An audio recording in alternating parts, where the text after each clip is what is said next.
My name is Todd. I'm the program manager here in the School of Continuing Studies.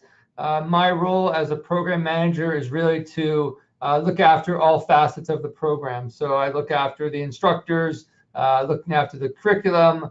I look after some marketing and some budgets and those kinds of things.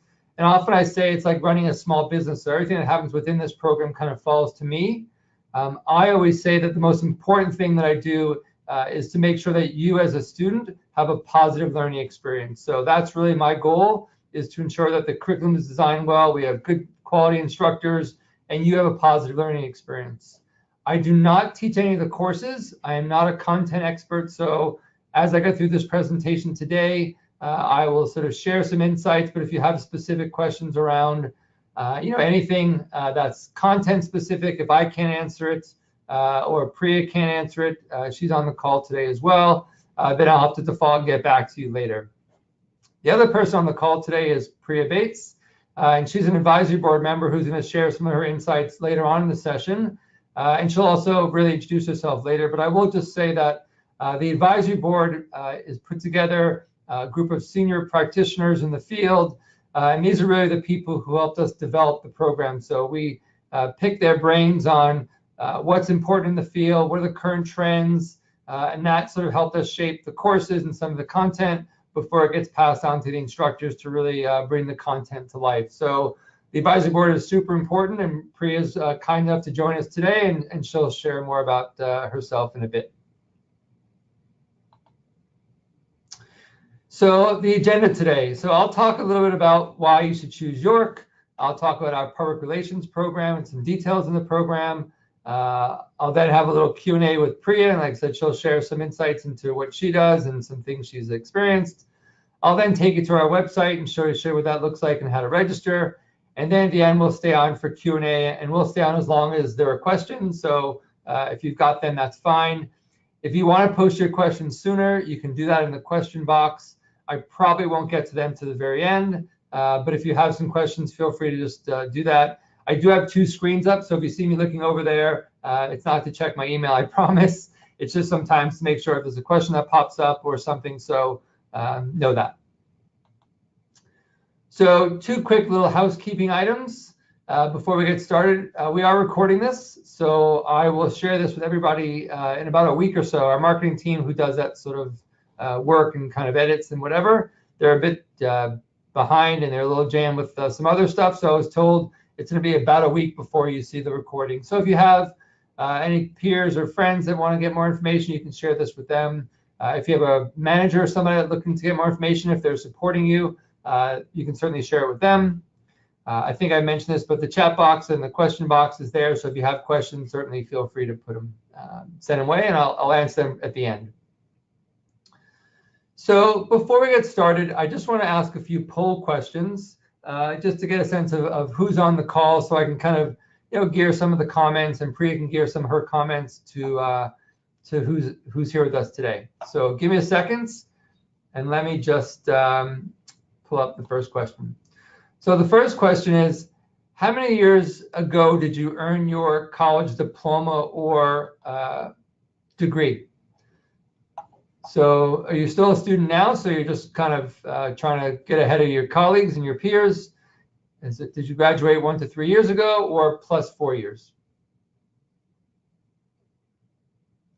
I think there's one more person waiting for to vote. Give that person another sec. If not, that's fine. Okay. So you can see from this that we've got a few people who've got 4+ years experience, or they've been out of school for 4+ years, and one person is currently in school, which is great. So that's helpful. As we develop this program, we're sort of developing it for sort of new PR practitioners. So most of you guys probably fall into that camp. Okay, so the next question. Just wondering if anybody studied PR or communications in their post-secondary. So just a quick yes, no.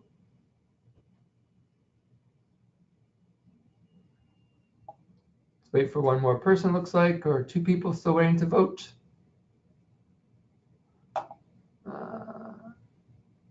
All right, cool. So you can see here that most people have never studied PR before, which is what we were expecting, but just wanted to double check to make sure that was the case. Sometimes we get students who have a degree in communications and they want to specialize a bit more, which may be the case with the one person who wrote yes. All right, last question. So the last question, hopefully this makes sense. So I'm trying to get a sense of how important the work placement is in your decision-making process to choose the program at York. So is it very important? And I'm looking at it to see if it's a domestic student thing or an international student thing. So if you can kind of figure out where you fit into that, into those buckets. So is it very important to you? You're a domestic student. Very important, you're an international student.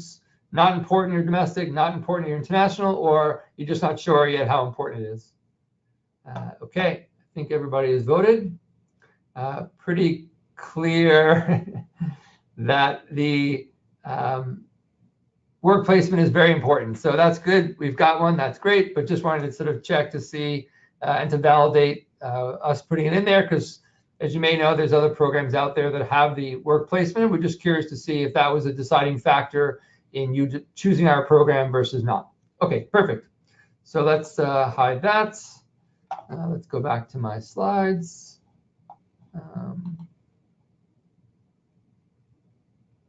Okay, perfect. Thanks for all your information there, guys. That was helpful.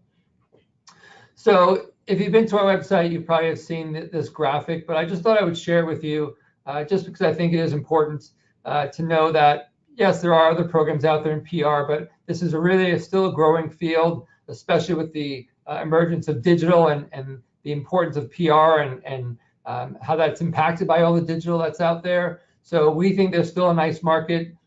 This is why we developed this program. People in the market are telling us that it's hard to find PR executives, and it's hard to find PR executives that have digital expertise. So we've included that in our program because we feel that's really important. Now, obviously, why choose York? We are a university, and we believe that's important when you're sort of pursuing a career in public relations. Our goal when developing the program is to really try and connect it as much as we can to real life, to real projects, to bring in case studies, to look at real examples, and even have you work on real projects so that when you finish this program, you've got a portfolio of work that you can show a potential employer to say, hey, look at the things that I've done. This is the value I can add to you as an organization. So we think that's really important. And obviously, this is a cohort-based program. If you're not familiar with that term, cohort basically means that the students that are in the first class are the same students in the second class and the third class all the way through the entire program. Now that gives you an opportunity to create some study groups and obviously have a chance to network with people in the program. And that really can be beneficial because maybe some people are working and they've got some connections, or you're applying to a place that they're familiar with. So having this sort of cohort where people really have built some really good relationships and there's a community formed really allows you to kind of grow together as a group. So we think that's really important. So here's a list of the 8 courses in the program. Now, I won't go into too much detail about all the courses, but I thought it would be important because the course descriptions are not yet on our website, so we're still kind of finalizing those, and then we'll have them up very, very shortly. But I would just give you a sense of what each course is about, just to kind of help you understand the content that the advisory board told us was most important. So obviously, I think it's pretty clear the fundamentals of PR is the foundation of it all. Really get a sense of what is PR, why is it important, what's the role of PR in organizations, and that really will set the tone for the rest of the program. The content creation, strategic messaging, and storytelling course really ties into sort of writing in the PR fashion. So how to write compelling narratives across multiple platforms. Also looking at visual media and infographics. So it's not always just about text, it's also about sort of the visual aspects of sharing a story. And also editing. In a PR function, you're obviously doing a fair bit of writing, but you also need to sort of be able to edit yourself and edit others. So we'll certainly talk about that in that course where there's a lot of sort of writing. The integrated marketing strategy course really sort of then starts to lean into the digital side of things, of understanding the marketing funnel, understanding the role of PR in an integrated campaign, looking at analytics and returning your investment to make sure what you're doing in a PR practice is adding value back to the company. And that's one of, I think, the struggles that people find is, well, how do we know that this is successful? But now there's some really good tools out there that you can measure your success and go back to the board table and show people that this is adding value to the business. So important. The next one is internal, which one? Internal communications. I skipped one, sorry. Yeah, I'll go strategic. So strategic planning, research, and measurements really looks at the business objectives and looking at the company's sort of goals and making sure that the PR campaigns that you're developing align with those goals, right? So it's really important that you know how to do research, align with those goals, and then goes back to the measurement. The internal communications course, which is actually Priya's expertise, so she can certainly share a bit more on that, but that one's really looking at, you know, how to manage the strategy and plan the strategy for your internal organization. Understand the internal audience, you know, what are their needs and what kind of information are they looking for? And then how to write for the internal audience, because that's sometimes different for writing for the public. The other course is stakeholder relations and community engagement, and that really is sort of all the external people. So there's an internal communications, the stakeholder relations and communication is really the external organization that you're interacting with, all the stakeholders. So, you know, looking at who the influences are and media relations and corporate social responsibility and the public and those kinds of things.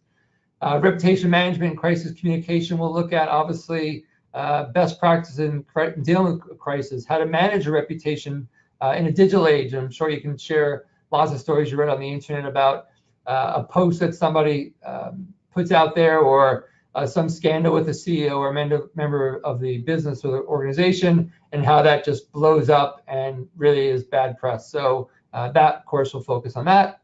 And then the last course is a PR and practice course, which really will hopefully connect all the things you learn in the class to real life. So really trying to have some role plays and simulations, really to try and give you a chance to really understand what it's like to work in a PR function. That might be in an agency, that might be in-house, that might be, you know, you working for yourself as an independent contractor. So from all those different perspectives, really kind of taking what you learn in the program and building on it in a real way.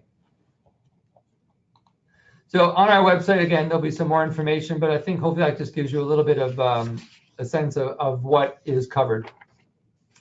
So the other thing I wanted to talk a fair bit about is the work placement. So the work placement that we've developed is optional, which means it's not required as part of the program. So if you choose not to do it, that's totally fine, up to you.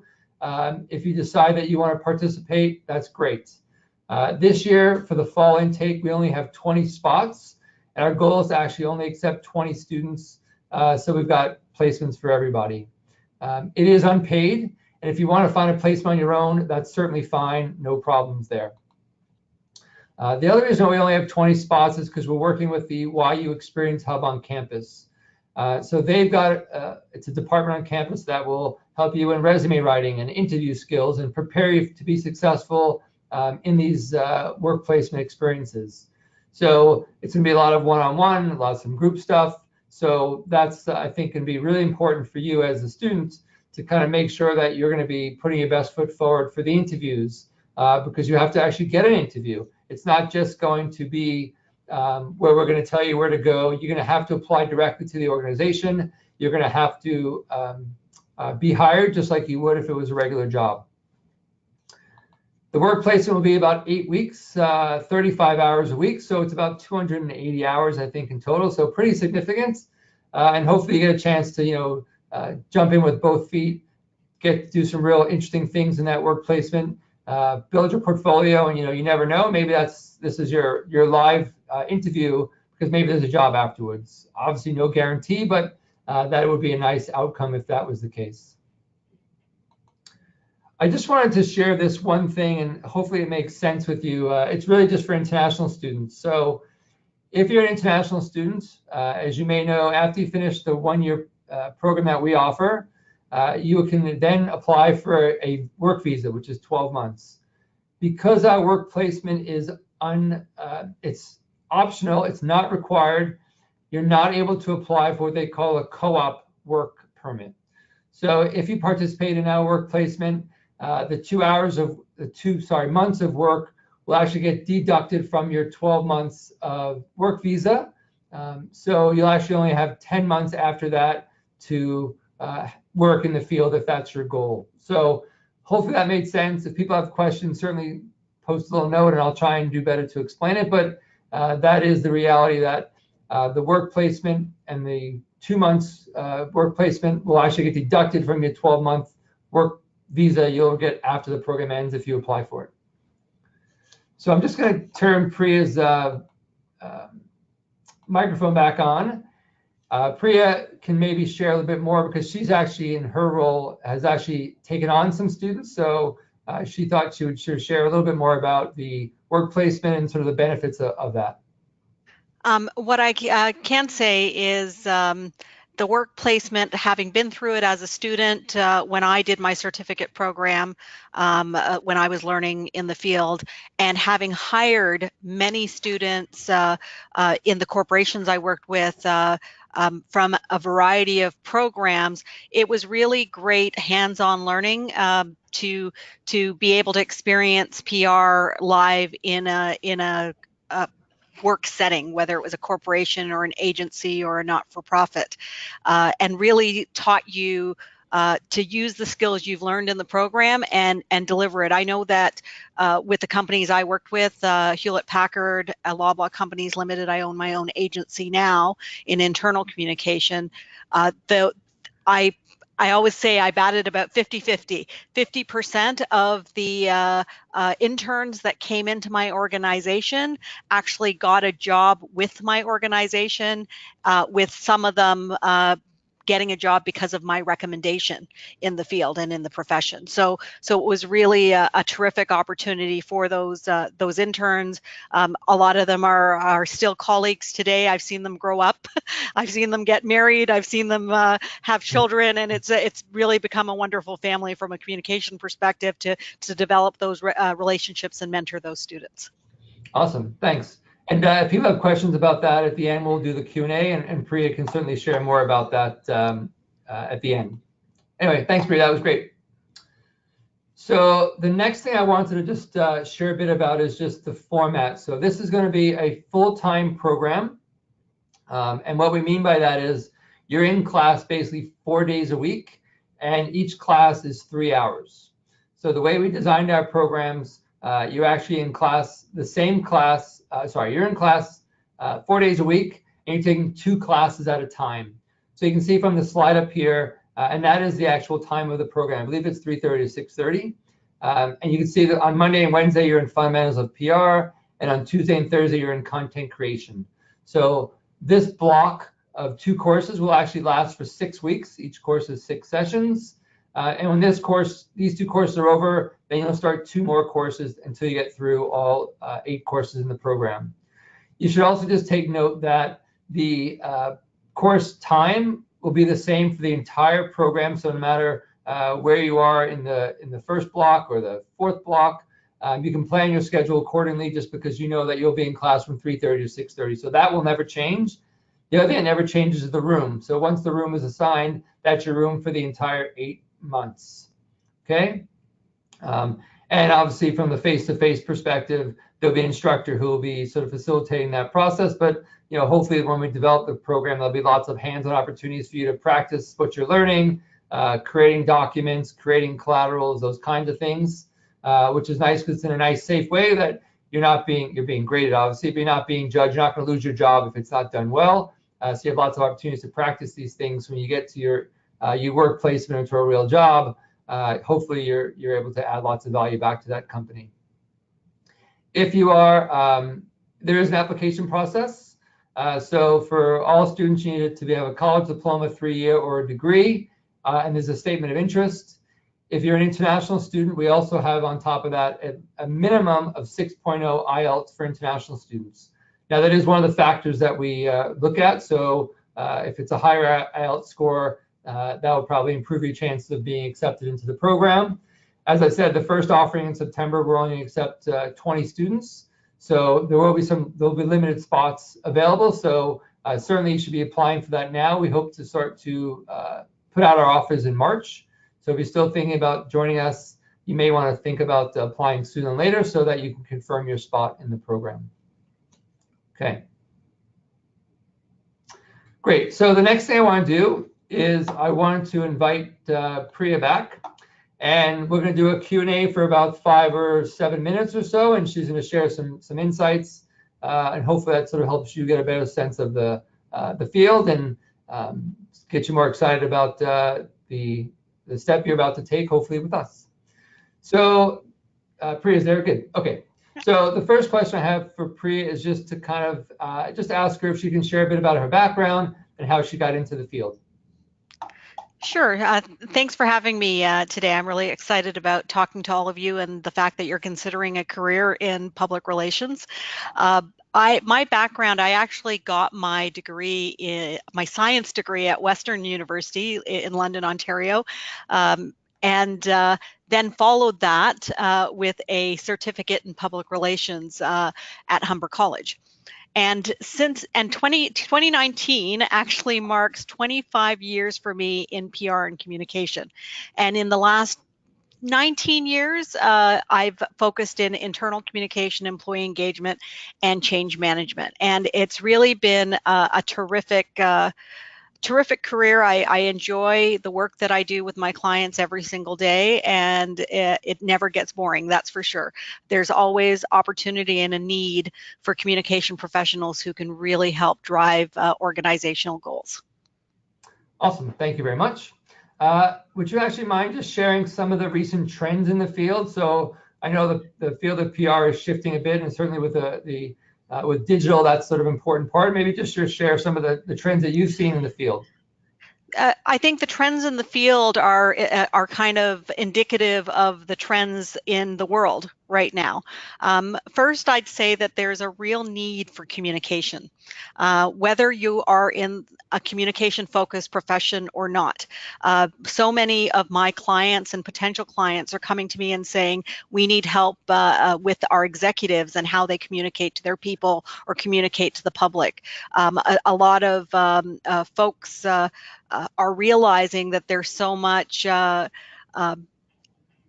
fake news out there. I'll get into that a little bit more. But so there, I think just inherently and intuitively, people understand that communication skills are a real advantage, both from an individual perspective and from an organizational wide perspective.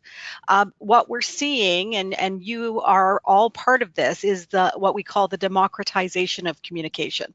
It used to be that when I worked for organizations, that an executive wanted to tell their organization something, a leader wanted to tell their country something, and they simply provided that information in a top-down way. You didn't have a flow of information. There wasn't feedback. With social media, what's inside is outside. Everyone communicates proactively.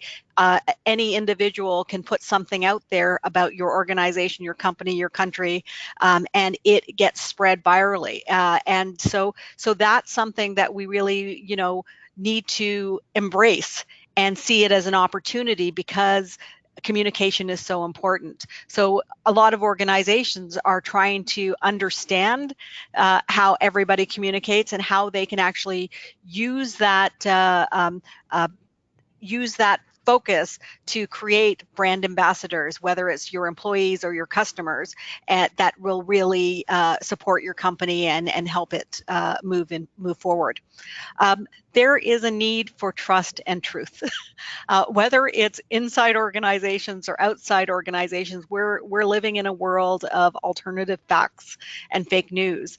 And what we're starting to realize is, the Edelman Trust Barometer, who, if anybody's interested, is a great annual survey that goes out that just announced its results. And they've seen a significant shift from the trust in political leaders, which has decreased, to an increase of trust in the CEOs. And I think it's because people are saying, I don't know what's going on. I don't know what's real or not. So I'm going to rely on the people that are closest to me, the leaders of my organization, my manager, the leader of the community, the mayor in the town that I'm in, because that's closer and I can keep an eye on it more. So there is an opportunity for building that trust globally or locally through really great brand and reputation, and that's something that communicators get very involved in.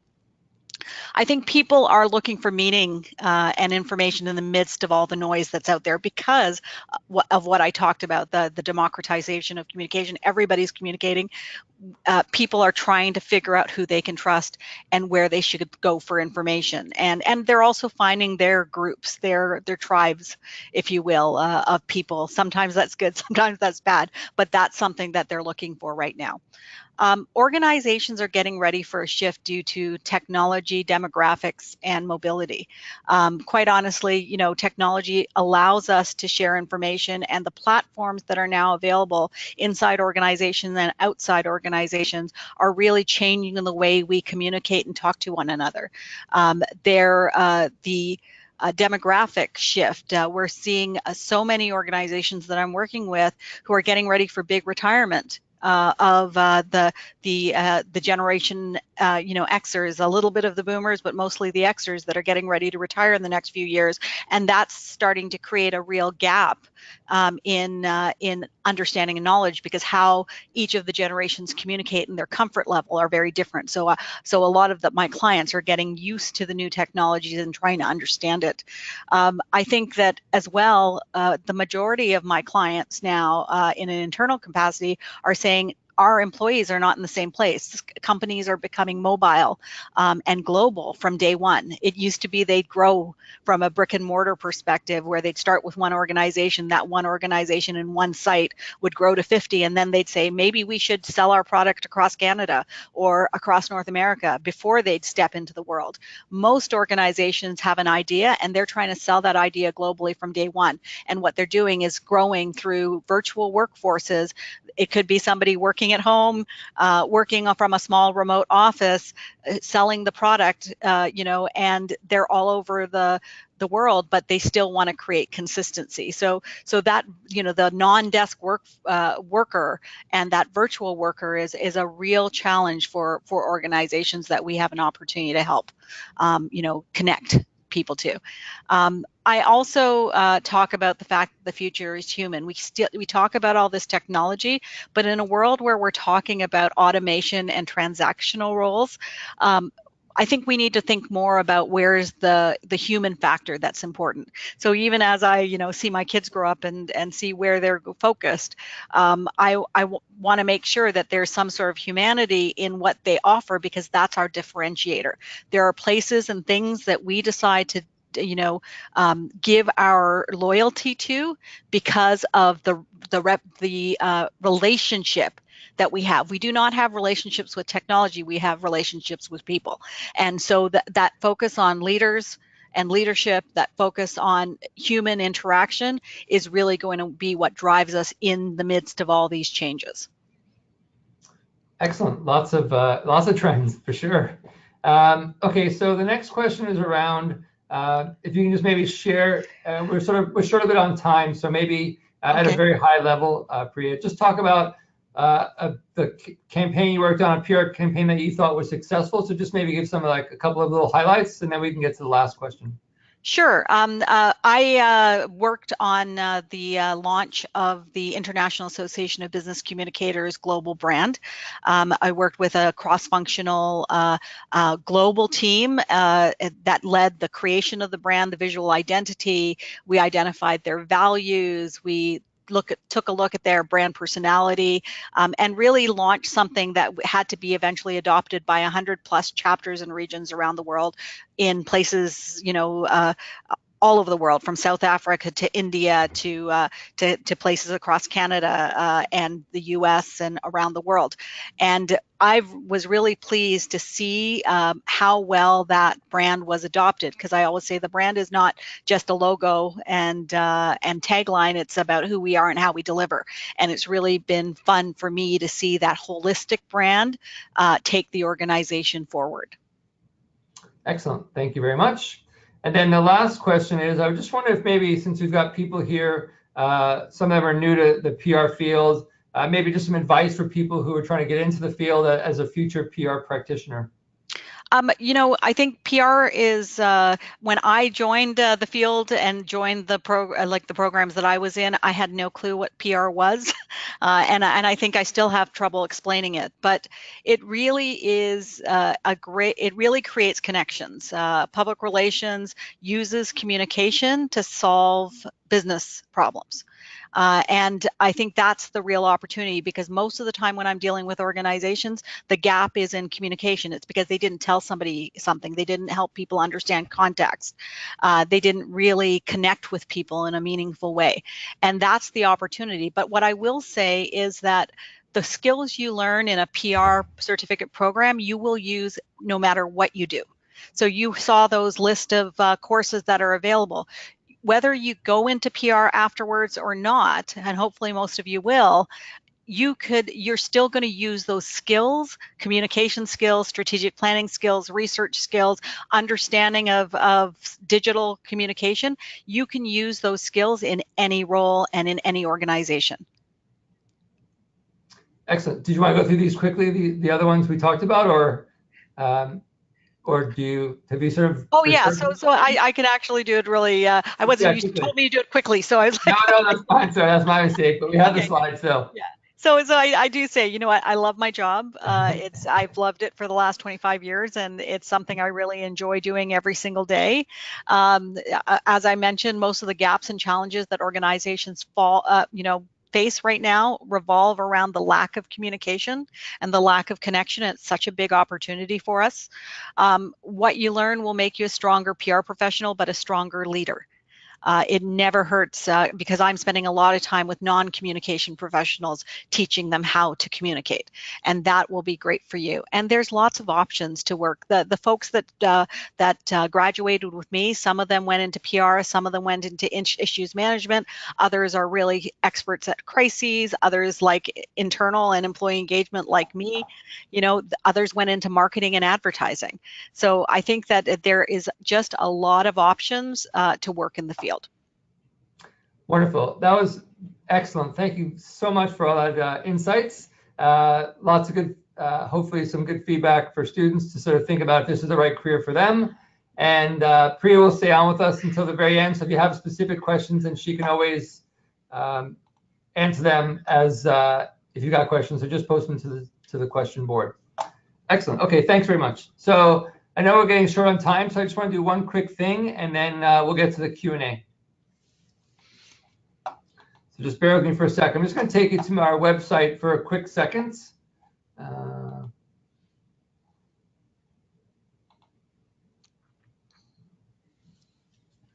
Okay, so on your computer, you should see our website. I assume most people have been through this site, but here's information about the program. There's that image I showed you. There's some information about who might be a good fit for the program, some information about the program delivery. Anyway, I just encourage you to peruse the site because there's lots more information. If you click on the enroll button, you'll see that there's fees that are different for if you're a domestic student or an international student. I'll click on this one. And here you'll find the actual dates of the courses so you can plan your life accordingly. And shortly I'll post all the course descriptions here as well so you can kind of get a sense of what each course is about. So again, that was sort of quick, but really just wanted to get to the website to sort of show you. And this is how you would apply as well. So if you're looking to apply for the program, if you go back to the course details,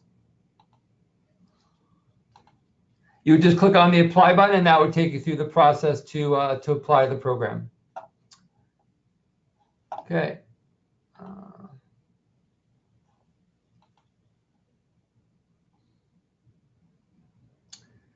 Okay, so I think we're at the time now to take any questions. I don't see any posted, so hopefully people have a few questions. If not, that's fine too. But I'll also, as you're sort of thinking about it, if you have any questions, you want to write them and post them to us. This is just our contact us page. So if you have questions, Morgan is our advisor, so she can answer all of your questions about the process to apply, whatever the case may be, about the program, about the work placement. Allison's our registration coordinator, so she can help you more specifically about the application. And then once you become a student, about payments and those kinds of things.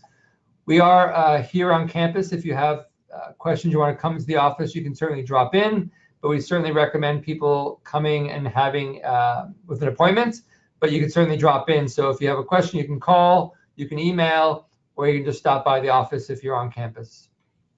So I'll leave this up while I kind of go through the questions. So, okay, thanks, Shabazz. So Shabazz has the first question, just asking, how is this different than a master's in public relations, a degree versus a, sorry, let me, okay, sorry, I just had a mute pre there. So how is it different? Well, it's a good question. So I'm not really too familiar with too many programs that are a master's in public relations. I am familiar with one at McMaster called the MCM program, Masters of Communication.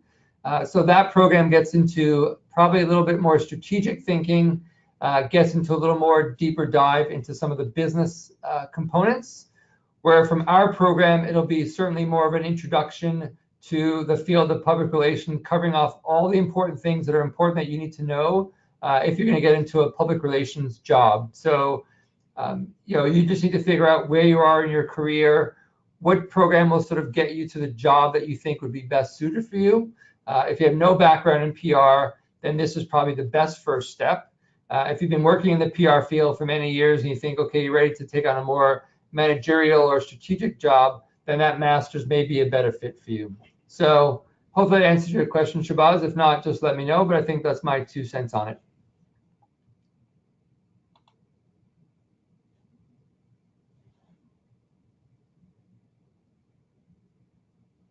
Okay, so Shabazz is also asking about transfer credit. So we do accept 1 transfer credit into the program. So if you've done an existing program somewhere else, you may want to consider transferring that credit to us. It has to be about 80 or 90% similar to the course that we offer. And then I'm happy to review it. And then you get exempt from the course and you'll get a refund for that course, the fee for that course. So it is a benefit if you have that, to save some money and save some time for sure.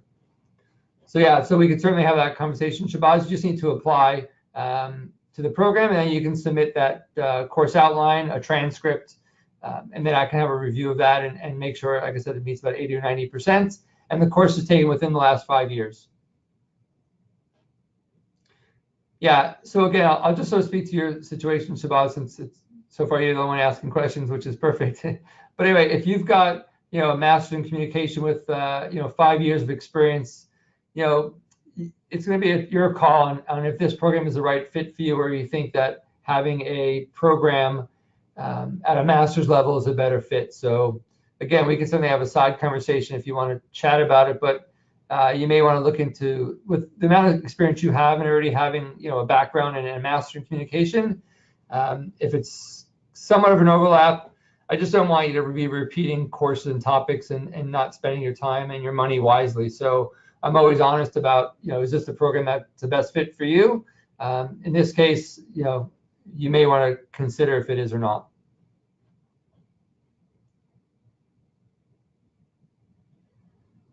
I don't see any other questions coming, which is fine. So if you have them, I'm happy to stay on. And Priya's on as well if you have questions for Priya. So she had lots of great advice for people and sharing some things that she's done in her past. So again, we'll stay on as long as you need, but if nobody has any more questions, that's fine too. I will just take this opportunity to say thanks very much to everybody for joining us today. I know people have busy lives, busy schedules. We appreciate you kind of learning a bit more about our program. It's a brand new program. It's the first time we're offering it, so we're super excited. And like I said, we've got 20 spots and pretty confident and comfortable we'll fill those spots. So if you're interested in joining us, you should certainly start to apply now, because we've already received a handful of applications for sure. Okay, well, no more questions, then I'll just say thanks to Priya. Thanks for joining us today and sharing all your great wisdom. You're welcome. And, thanks.